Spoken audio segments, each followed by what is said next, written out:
Күйеуімнің қазасына 3 ай болды. Үйге кіріп шыққан адам азайды. 2 кішкентай баламмен жалғыз қалдым. Күнде кешке тыныштық үрейге айналады. Есіктің сықыры, терезенің сыбыры бәрі күмән тудырады. Бірақ бұл түн басқа болды. Сол түні түс ауа ауыл ақсақалы марқұм күйеуімнің алыс туысы келді.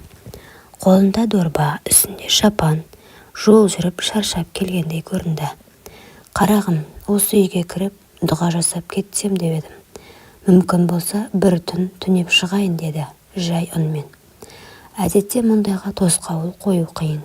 Қазақы тәрбие, қонаққа деген құрмет бәрі қарсы тұрды. Мен кіргіздім. Түн ортасы, балалар ұйықтап қалған.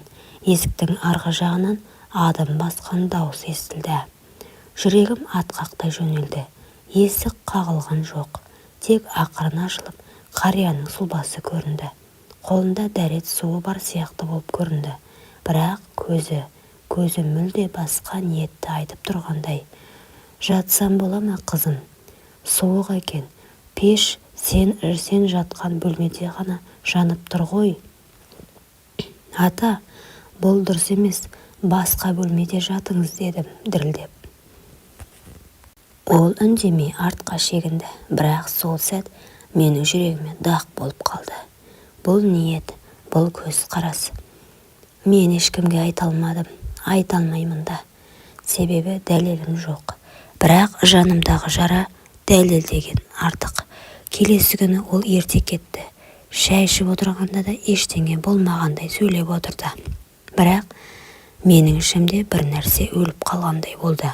Сенім, құрмет, қауіпсіздік сезімі. Сол күннен бастап мен ешкімге жалғыз үйге түнемеуге тырыстым. Балаларым үшін мықты болуға тырыстым. Келесі күні ел қатарлы басталды. Балаларымды мектепке шығарып салып, өзім шай үстінде ойға баттым. Кешегі түнгі жағдай көз алдымнан кетер емес.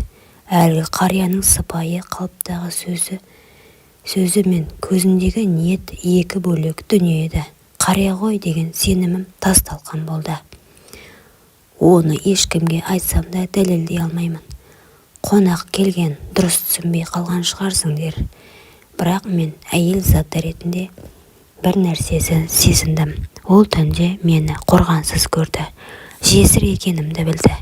Үйде еркек жоғын білді. Соны пайдаланып көрмек болды. Сол күні ауылдастарыммен жырақ жүрдім. Шешеме айтуға батпадым. Себебі ел жұрттан ұяламын. Әр сөзі, әр қимылы кеше көрінбеген қырынан ашылды. Сені аяп келдім, балаларыңа көмектесем деген сөзінің астарында басқа ниет болғанын енді түсіндім. Түстен кейін көршім Күләш апай кіріп келді. Әй, кешегі шал сенде қонды ма? Деді жай ғана. Иә, қонды, шаршап келіпті дедім, қысқа ғана. Ойбай-ау, ол шал қайдан келіп жүр саған деді. Өткенде бір жалғыз басты кемпірге де барыпты. Бір түрлі әңгімелер айтылып жүр, деді де жайбарақат шайын ішіп отыра берді. Жүрегім дір ете қалды. Бұл тек менің жағдайым емес екен. Күләш апай кеткесін іле шала есікті іштен іліп алдым. 2 терезеге де перде жаптым. Іште бір ғана ой, енді ешкімге сенуге болмайды деген қорқынышпен арпалыстым. Қорғансыз әйелдің үйі қақпағы ашық құдық сияқты. Не түседі, не кім түсіреді белгісіз. Сол түні балалармен бірге бір бөлмеде жаттым. Есіктің алдында үстел сүйедім. Қария кетіп қалғанмен оның көлеңкесі үйден шықпағандай. Түн жарымында шошып оянып есіктің тұтқасына қарадым. Қозғалмаған, бірақ жүрек тыныш емес. Ертеңіне мектептен келген балам Айбар. Анашым, кешке бір кісі терезеден қарап тұрды. Мен көріп қалдым деді сыбырлап. Қай терезеден? Ас үй жақтан. Қаным басыма шапты. Енді шыдай алмайым. Бірден учаскелік полицейдің әйеліне хабарластым. Өзімнің құрдасым, сенімді жан. Қайырлы күн, Гүлнұр. бір кісі жайлы күдігім бар. Кешелі бері тыныштық жоқ. Өткен түнде де үйге көз салған, бірақ дәлел жоқ. Атым кім екенін білесің бе? Иә, кеше менде қонған ауыл ақсақалы. Гүлнұр сәл үнсіз қалды. Сосын, ол кісі жайлы арыздар бар, бірақ ешкім ашық жазбапты. Бәрі ұят болады, жасынан үлкен деп үнсіз. Егер сен ресми мәлімдеме жасасаң, қозғала бастайды, деді. Мен үнсіз қалдым. Ауыл не дейді деген ой, менің балаларымды қорғауым керек деген ой екі арнада күресіп жатты. Түстен кейін көршім Күләш апай қайта келді. Бұл жолы жүзінде уайым бар. Қызым, саған бір нәрсе айтқалы келдім. Кеше мен саған ол кісі туралы жай айтқандай болдым, бірақ мен де өзім куә болған жағдайды жасырдым. Не болған? Осыдан 2 ай бұрын бір жесір келіншек ауыл сыртында лашық үйде тұрды. Сол үйге дәл осы қария бірнеше рет барған. Бір күні ол келіншек ауылдан көшіп кетті. Үнсіз, ешкімге ештеңе айтпастан. Сонда сол келіншекпен сөйлестім. Жылап тұрып айтты. Үндемесем, баламды да тыныш қалдырмайды деп. Сол сәтте мен ішкі шешімге келдім. Үндемей отыра берсем, ертең тағы бір ана, тағы бір қыз зардап шегеді. Сол түні ерекше суық басталды.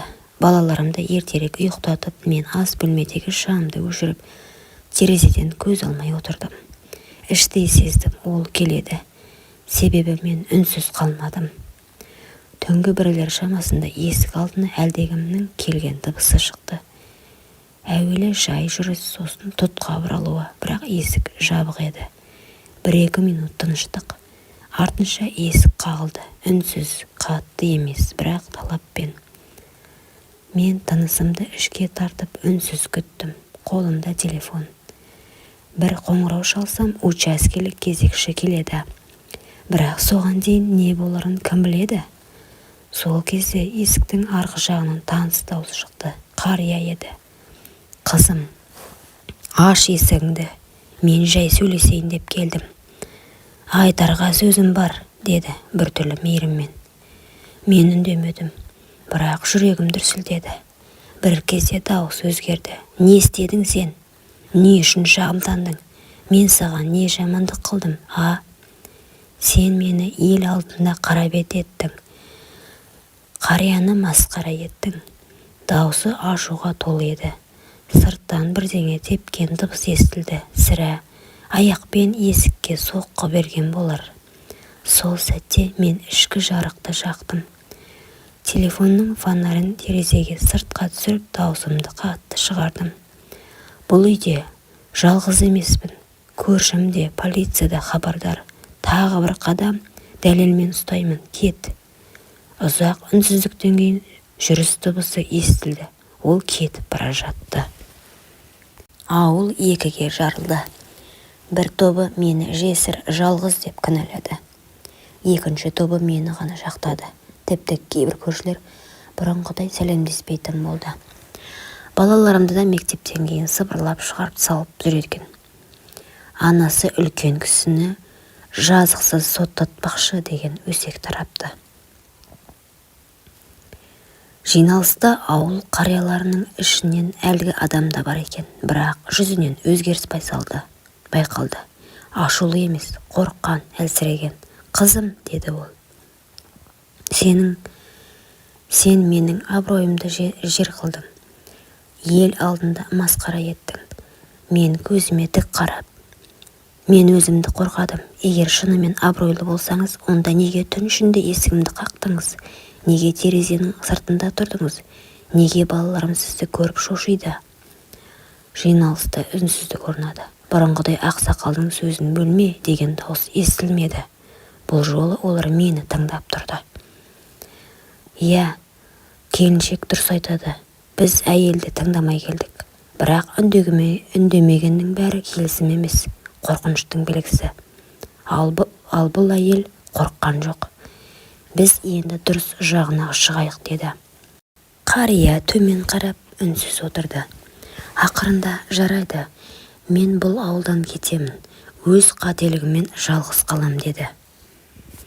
Қария ауылдан кетті, бірақ оның көлеңкесі артында қалды.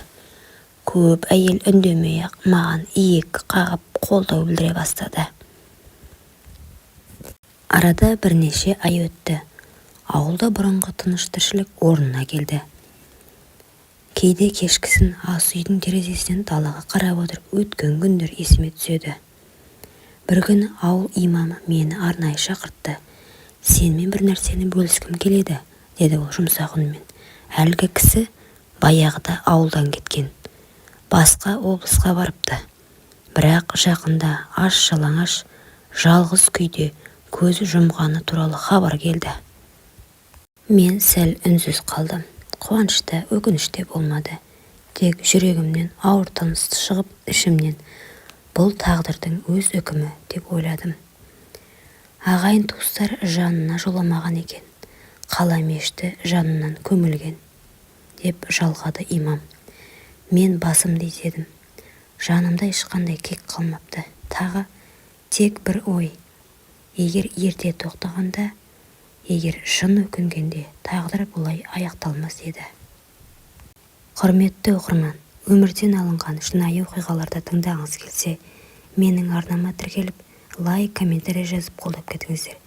Келесі кездескенше.